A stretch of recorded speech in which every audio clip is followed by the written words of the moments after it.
Anak aku selalu kena gatal-gatal. Hari tu dia kena gigit hama.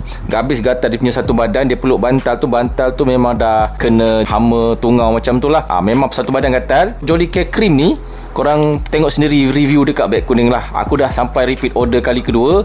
Krim ni je yang memang aku order. Dia ada 4-in-1 skin repair. Bila korang apply tu, dia rasa sejuk-sejuk. Dia akan bantu korang melegakan kegatalan, bagi kelembapan secara mendalam dekat korang punya kulit dan tempat gatal tu lah. That's why dia boleh bantu melegakan korang punya masalah kat gambar ni. Dan dia boleh bantu repair korang punya skin, InsyaAllah. Dengan syarat korang kena apply secara konsisten. Okay? Nyaman je bila kau sapu. Harga dia worth it dengan apa yang korang akan dapat. Korang kena try sendiri. Standby.